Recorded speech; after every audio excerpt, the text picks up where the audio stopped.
We still get a good hit in. They have to remove Torbran. Nope. Doesn't do it. No blocks here. Good game. I think we're on a 5 or a 6 game win streak here as well. Very cool stuff. Right? 1, 2, 3, 4, 5, 6 in a row within Mythic with mono red. Hey everybody, welcome back and thanks for taking the time to watch Hello Good Game. Today we climbed from the top 450 Mythic into almost the top 200, sitting at 219, going within a 6 win streak using mono red aggro in best of 1. So we'll take a look at the statistics here, sitting at a 71% win rate, going 10-4, you know, absolutely ripping it up for you guys today. Now getting into the deck, Cowboys from Hell, we're listening to Pantera while we smash in, and you know, maybe that's what you guys need to do if you're looking to up your win rate with an aggro deck. Let the metal loose, right? So we're gonna break down the deck tech, the strategies, synergies, you know, all of that jazz that you're gonna wanna know to play the deck effectively, efficiently, and climb ranks within Magic the Gathering arena. So if you do find any value within the video, please hit that like button, the thumbs up, whatever you want to refer to it as. It helps increase the exposure of my videos, growing my business, making me a much happier individual.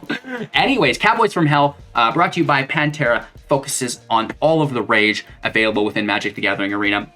And let's get into our first Cowboy here. You know, very fitting, riding a horse, you know, right? Fervent Champion, a 1/1, first strike haste. We do have 4 copies of this in the deck. Whenever it attacks another attacking knight that we control, we'll get +1/+0 until end of turn. You know, equip abilities that target Fervent Champion will also cost 3 less to activate, which is almost not really relevant within the deck, but it can come into play within, you know, the one and only Embercleave, which has the equip cost once it's already in play as 3, which could be for free when targeted to the Fervent Champion.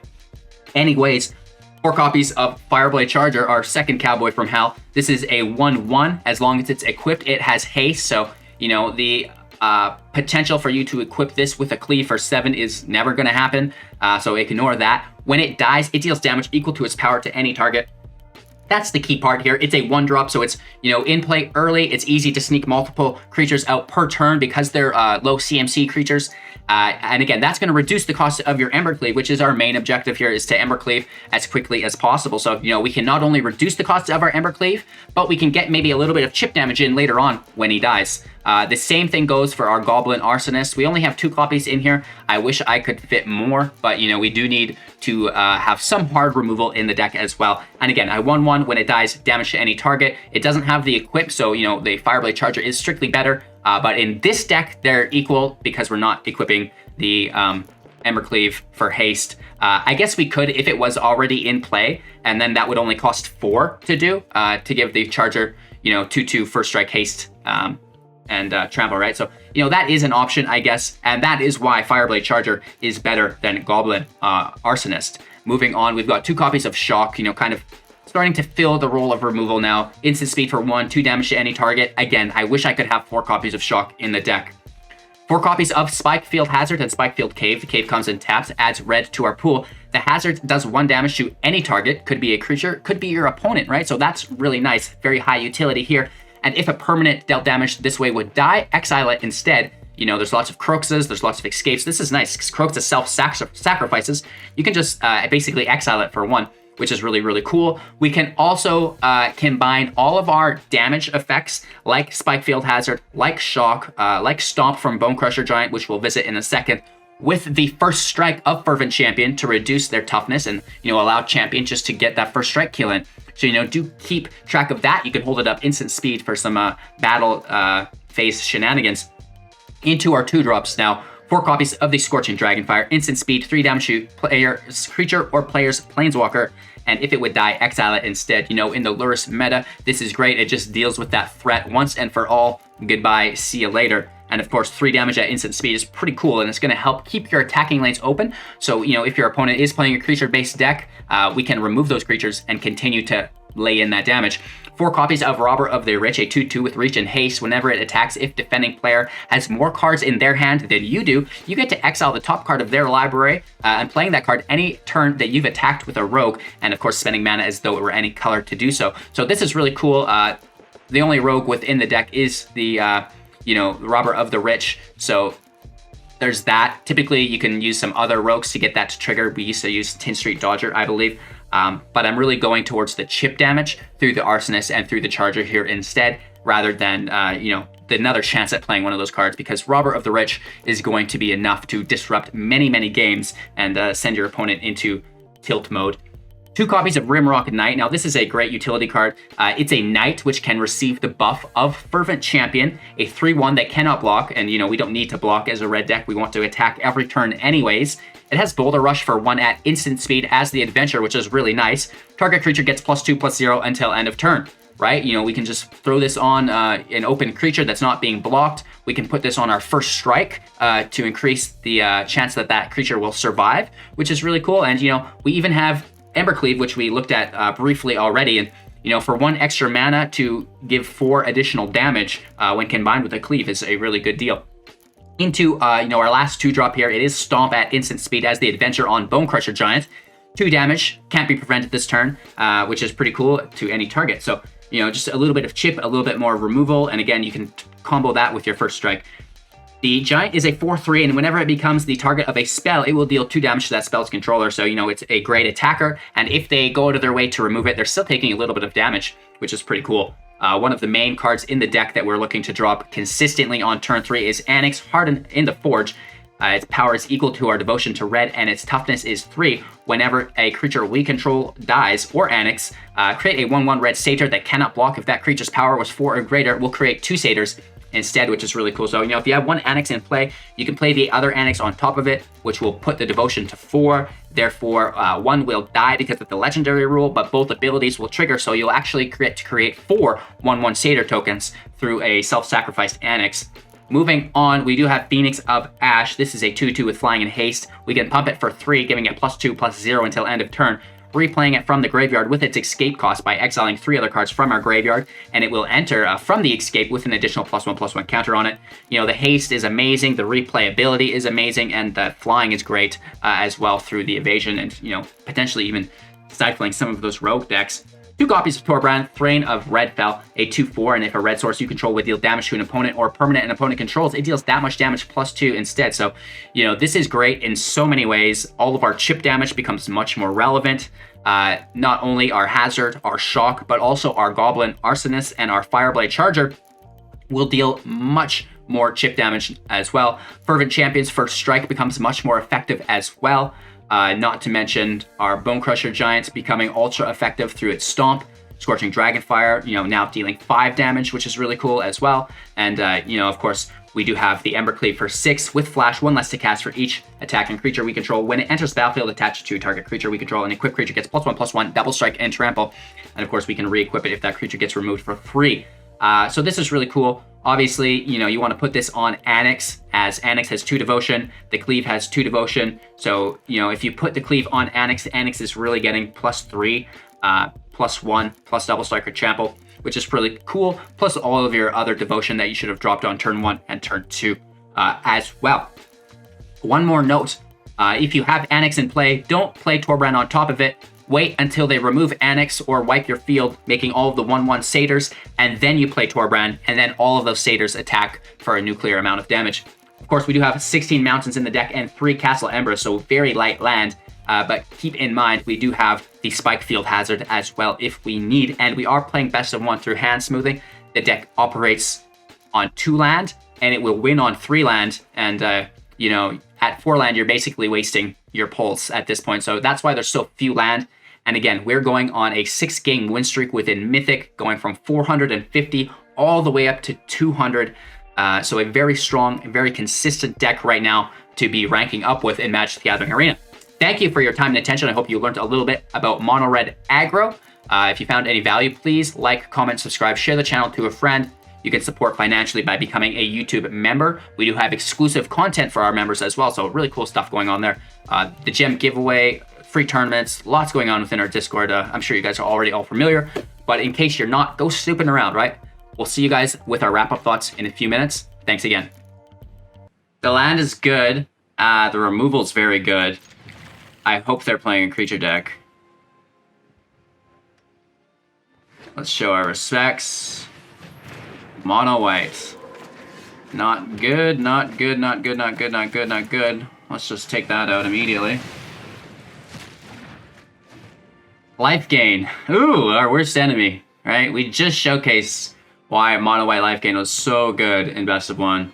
It's because you can take advantage of these red decks.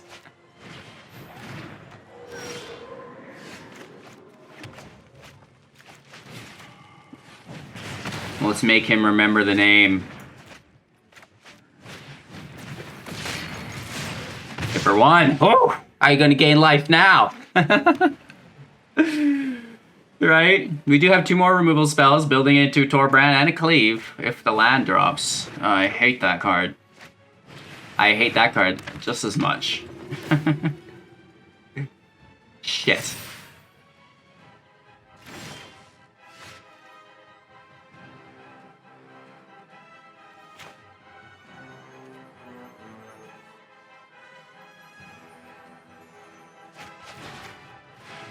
Alright, getting rid of Selfless Savior here.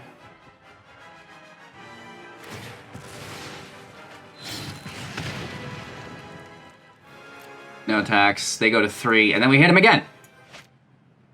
But you'll see just how powerful that Selfless Savior can be. Oh, do we hit Linden, or do we hit the Aspirant? Shoot, I think we hit the Aspirant still. Snaggle Daggle. No attacks. Linden sucks. We need more removal. Or we need a land for Torbran. Vigilance plus it gains life. Not good, ladies and gentlemen. If they drop a Heliod, we are absolutely hosed here. But, you know, I can dream. Oh! This has become somewhat of a nightmare now, not much of a dream. Sploosh!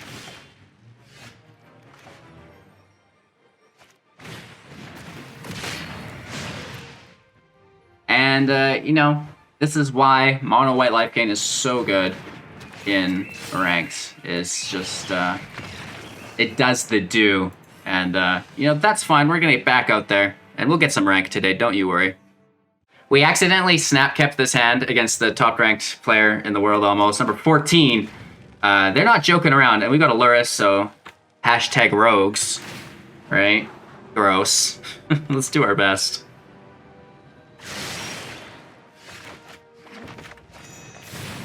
Let's get an attacker out. We got removal, we got 3 drops. You know, like the Phoenixes might save us here, I don't know.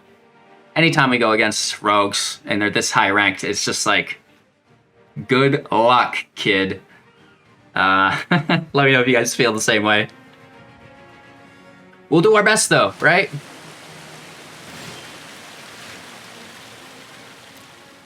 We have instant speed jazz and like tempo in play.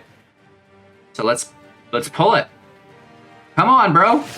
Oh, just an eliminate. That's like actually bad. I was hoping for a rogue that we could blast. Shoot.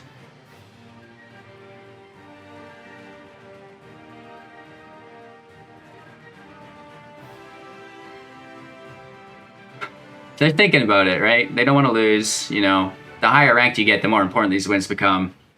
We're just chilling, you know, top 500, just having fun. Playing new decks every day, no need to grind, right? Yeah, okay. Still not really doing anything to their end step, and you know, if we exile all the rogues, then Luris is useless. So we'll probably still see them flash in their other. Right, so we're just passing, you know, where's that land?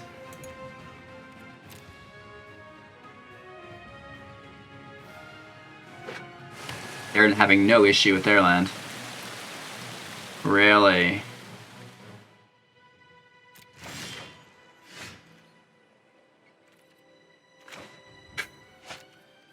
Ouch.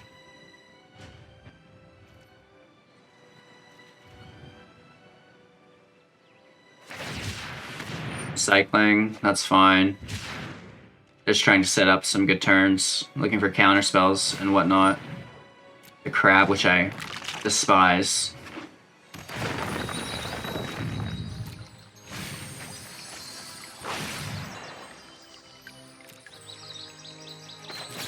Let's try to take it.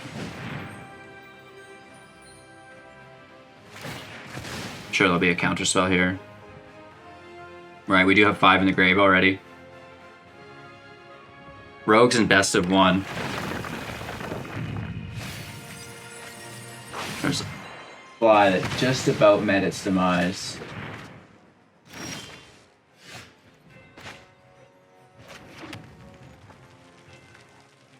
So super unpleasant. Anything we play is countered, so let's just go with the Phoenix because it can be replayed from the grave.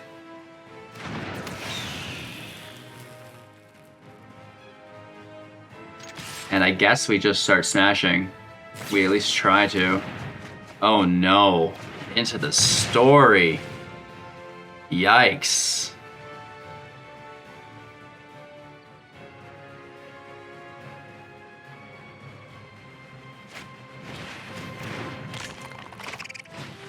Two additional crabs. That's 3 crabs in the top 10. Into their second passage. Wow. That's ridiculous.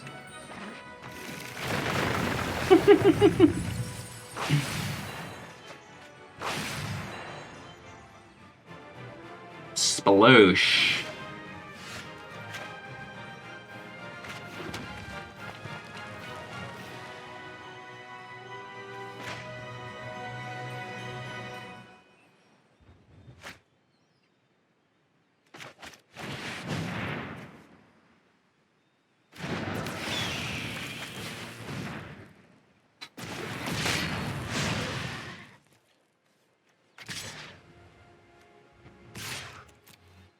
We're gonna have to race them. We're down to 29.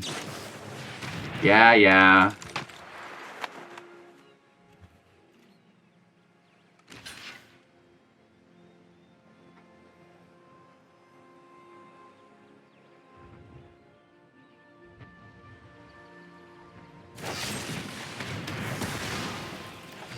Good game. That's that.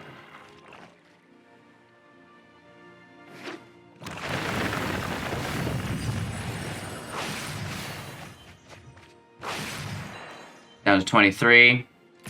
You know, taking another 2 here. 21. 3 cards for them still.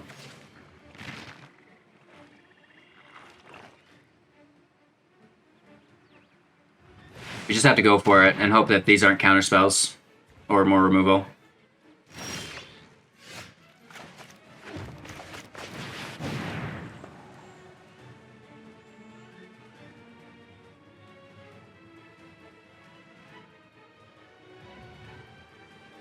What are they doing? They've got something.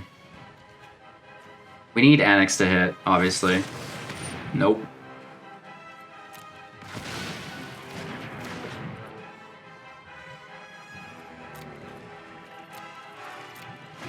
Well, we can smack Luris in the head. Hopefully, if there's not a counterspell, which I imagine there will be.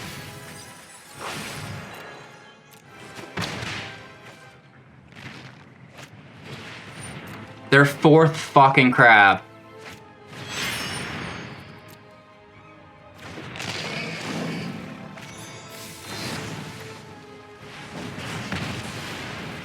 I can't believe they pulled so many crabs.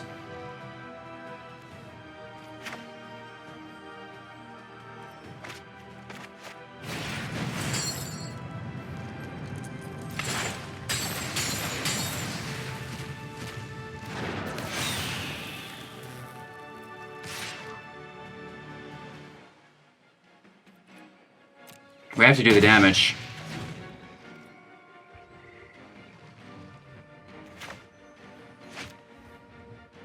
I don't know how this is going to work out for us. Those damn crap. I'm surprised it's not a Fabled Passage, in all honesty. 9 cards. In what life?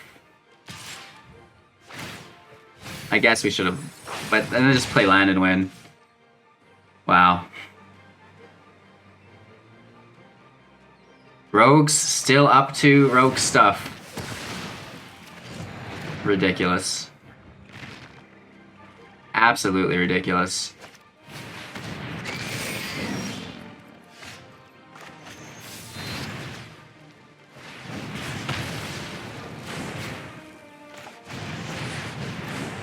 Well, they draw land, they win, and if not, we get one more turn.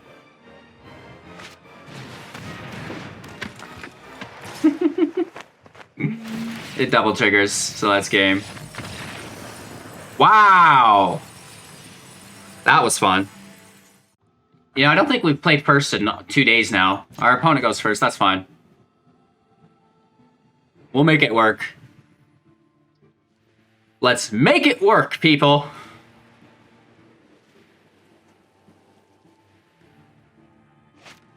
More mono white life gain. We gotta be more careful of the decks we release.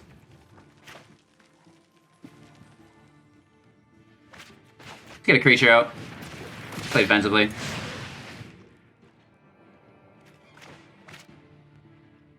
As long as it's not, you know, Luminarch Aspirant, we'll be okay. It will be, though. Oh, Speaker of the Heavens. Interesting. That's not good, though.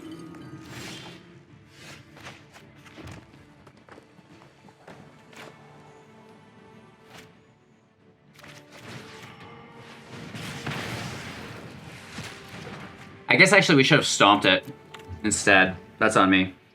Whoops. Fuck!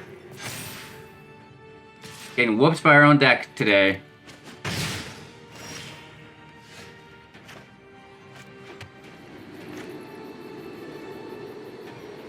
We need to take both of these fucking cards out.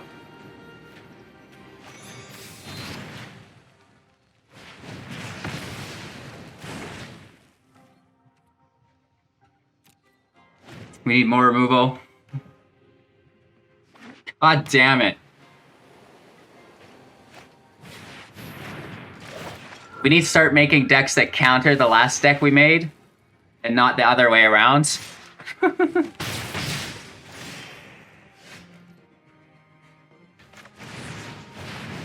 Okay, they're down to 2 cards. Giant takes field presence. They drop another apparition. I will cry.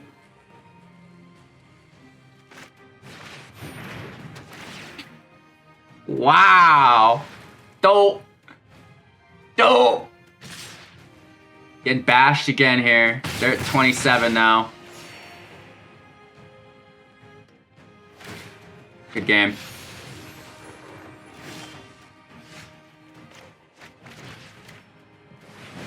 They got protection. Woof. Okay, it seems we have a rematch here. Diddly dude. So much mono white. I don't know what I've done to deserve this. It was just one video, you guys. I'm not CGB. I don't get that many views. Yeah, nice, bro. Oh, Daxos! Frig off!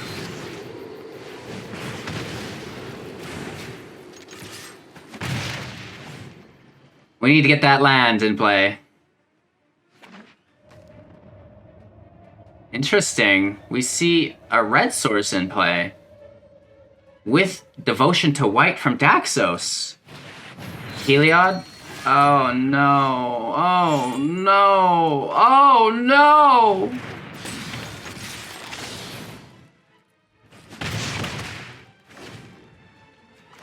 Looking for that third land.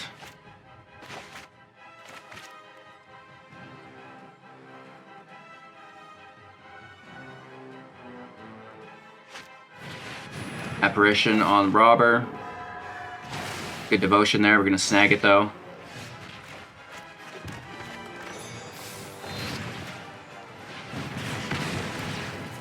We get a 2/2.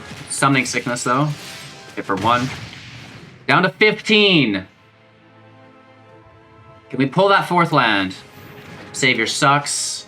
Savior sucks. Sploosh.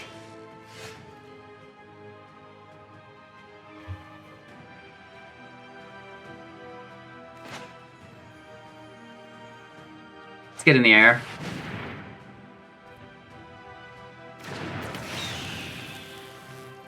Let's just go aggro. Nice hit.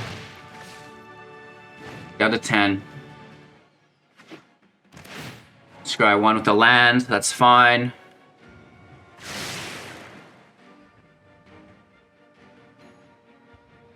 Sploosh. We need a win. We've been having a rough morning.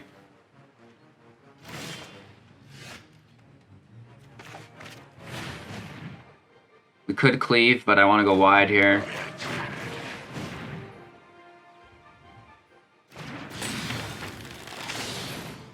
Try to get him next turn. Could be double block on Robber, maybe single block. I don't know. It's gonna be hard to say. We need to drain their devotion is our main goal.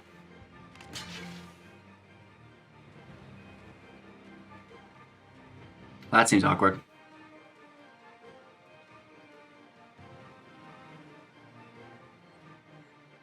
We do have Cleave. We also have Torbran. So both of these scenarios work out quite well for us.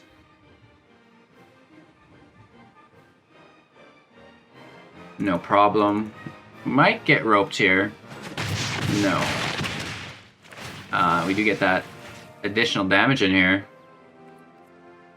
Lowering the devotion.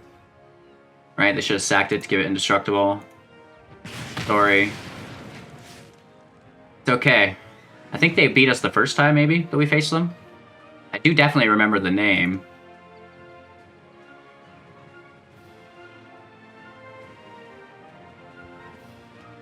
There's the heart, and Linden in play is good, but it's not going to be enough. We can just go super duper wide. And we have them with lethal just from the Phoenix in the air.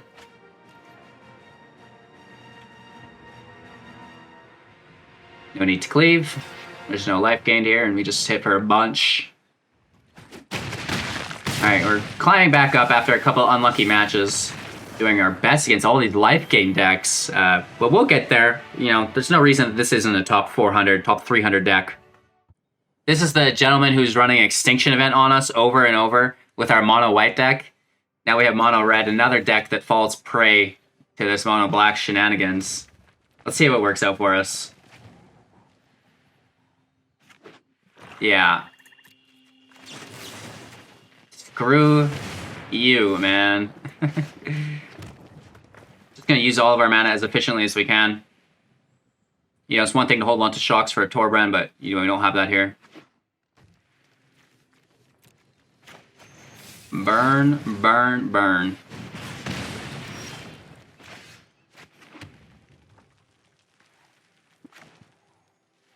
Well, if they target the giant, they still take damage, so that's just like doing the Phoenix damage for 2 anyways. So let's get that giant out, because then there's an odd chance that it can hit for 4, maybe.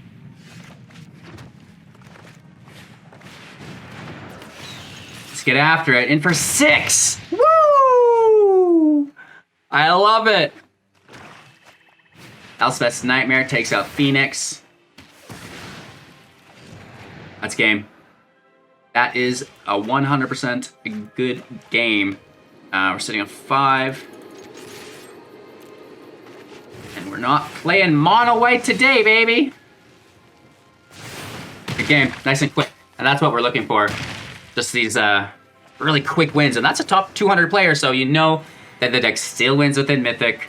And we're gonna get our win rate up even more. We had a draw and then a win, so we're at 50% at least right now. So a couple more matches, we'll have it up to 60. We go first? What? It's like a Christmas miracle at a certain point. We've not gone first very often in a while. Oh no, not rogues! Not rogues!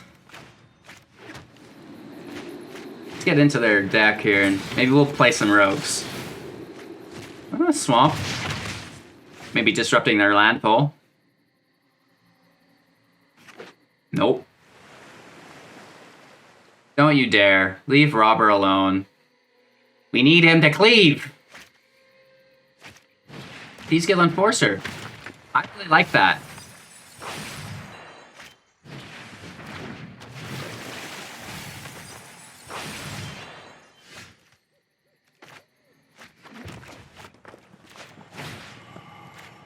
Let's take that pesky little girl out of play.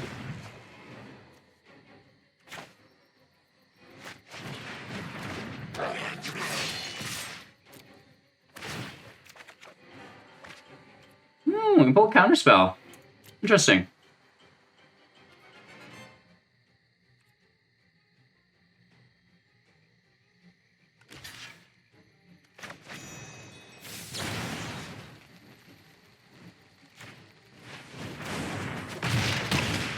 Big hit. Down to 12. We pick up a land, we're cleaving.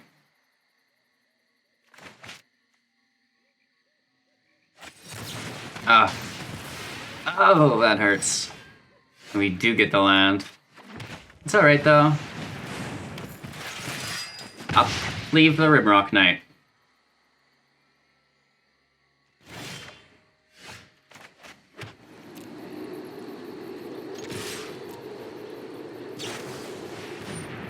Nightbonder's totally fine.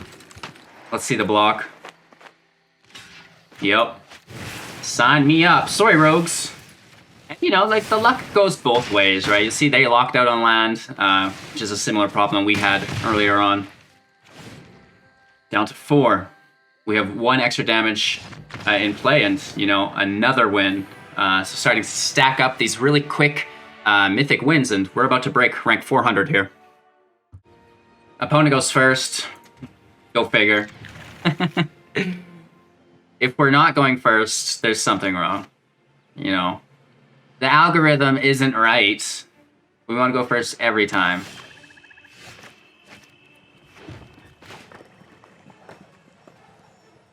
Charger in play. You know, we're not going to be giving it haste, so it's the same as the Arsonist, in my opinion.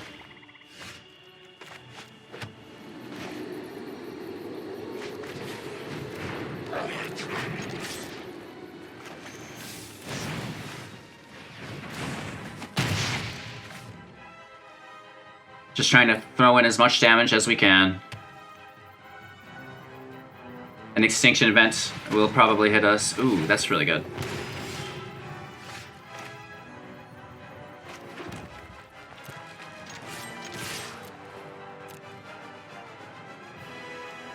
We are getting close to that cleave, so they need to kill the creatures. Let's kill Arya. And then we get 1 more damage in, down to 16. We do lose a creature, though. And we get to play our knight. Playing the land, and we're to cleave down. If they wipe us, we Torbran. But it's going to be an Extinction Event, sadly. Actually, we don't have Anax, so Torbran's not being played if they wipe us. LOL. I'm getting a little ahead of myself here. Where's our Satyr token? It's not making them. Ooh. Here we go, now we're talking.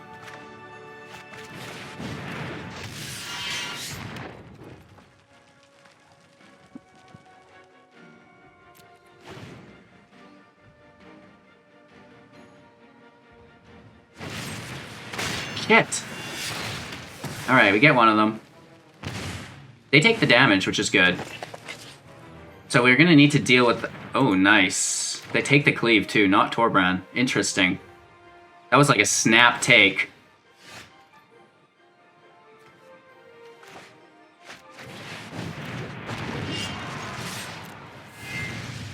They have to just take it. Oh, yeah, baby. DPS. They need to remove Torbran now. 2 cards left. Let's see where the cookie crumbles.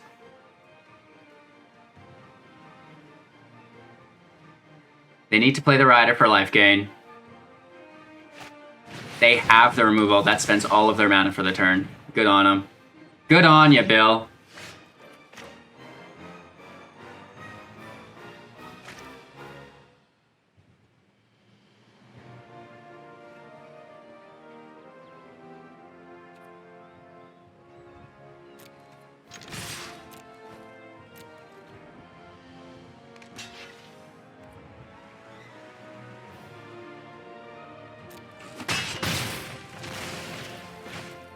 Anax in play. You know, they're going to play that Murderous Rider. They need life, right? They need that life gain. Perfect. That's their turn. And we pick it up.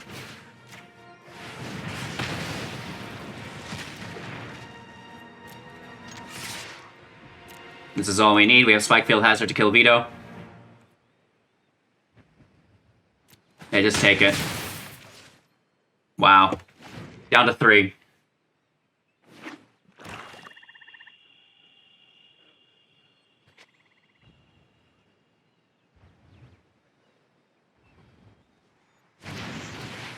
Another.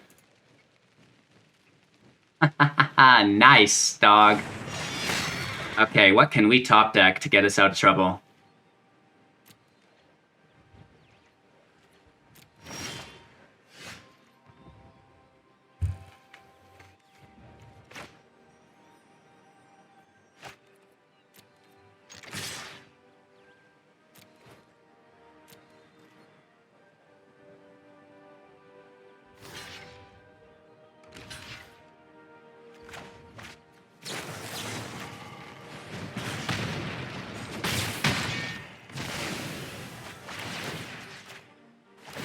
Alright, Vito's gonzo.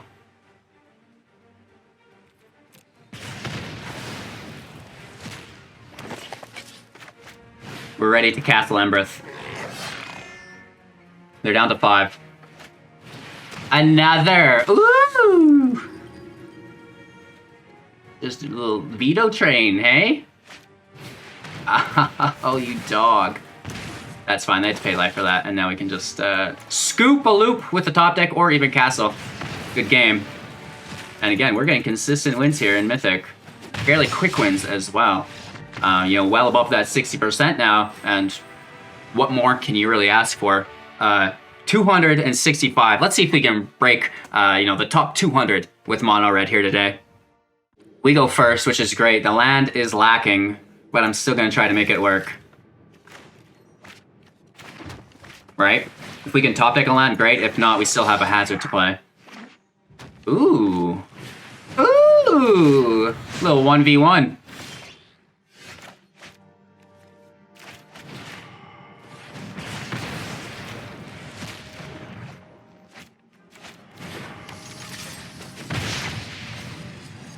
We definitely need that third land as soon as possible.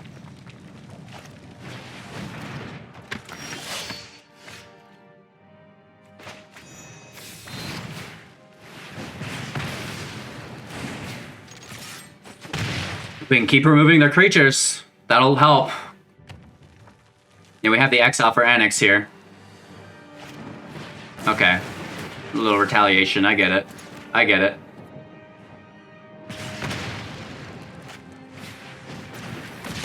Okay.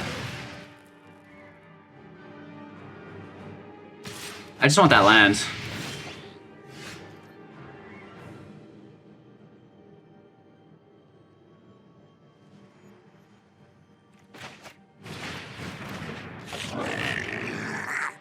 Arsonist just stops the champion. Alright, as soon as they touch it, the champion dies.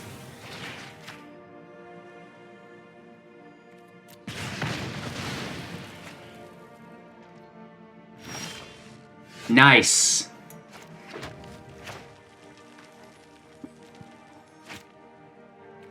Let's get our own giant in first. At least it costs to remove, right? They'll lose life for removing it.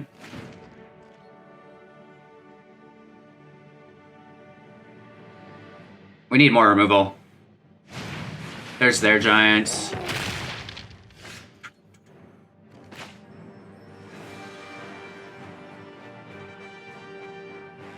Yeah, let's just go for it.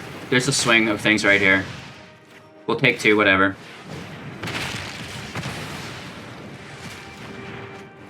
This hit for 5 is really gonna push the match here.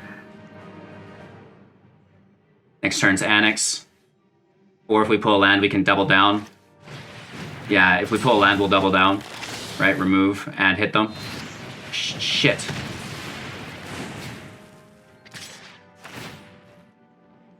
Oh my god, they got a shock.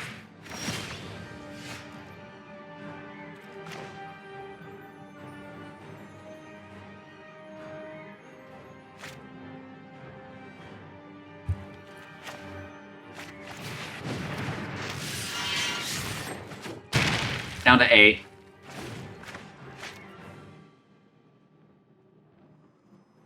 We have a lethal, right? They can't overextend too hard.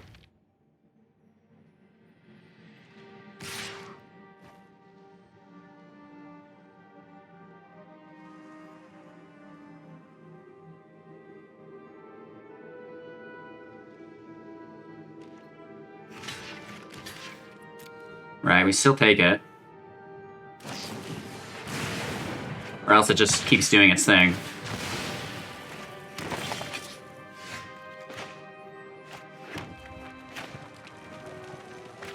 This is lethal. Right, 4, 5, 6, 7, 8, 9. So they have to block. We still get a good hit in. They have to remove Torbran. Nope. Doesn't do it. No blocks here. Good game. I think we're on a 5 or a 6 game win streak here as well. Very cool stuff. Right? 1, 2, 3, 4, 5, 6 in a row within Mythic with mono red aggro, you guys. You know, mono white can get you, but you're gonna get everybody else. Woof. So a rough start to today's video. Mono white, not the greatest matchup for us, right? The life gain. And, you know, even worse so, we just showcased the deck in best of 1, top Mythic. And I think the Asian Avenger might have won some big championship with mono white. I'm finding out as well, I think. I'm not sure on that, but I think I seen a glancing passive that somewhere. So, you know, a lot of mono white life gain hanging around, right? Speaker of the Heavens is there. But we have enough removal that we should be able to deal with them, you know, if we're on the play at least, right? And it's a lottery, right? For you, for them, that's just what best of 1 is, in my opinion. That's why I love playing best of 3, but I know that a lot of beginners really gravitate towards best of 1, so we've really been focusing on those decks for you guys. So have fun playing this, and I hope to see you in Mythic soon. Take care, and we'll catch you in the next video. Peace!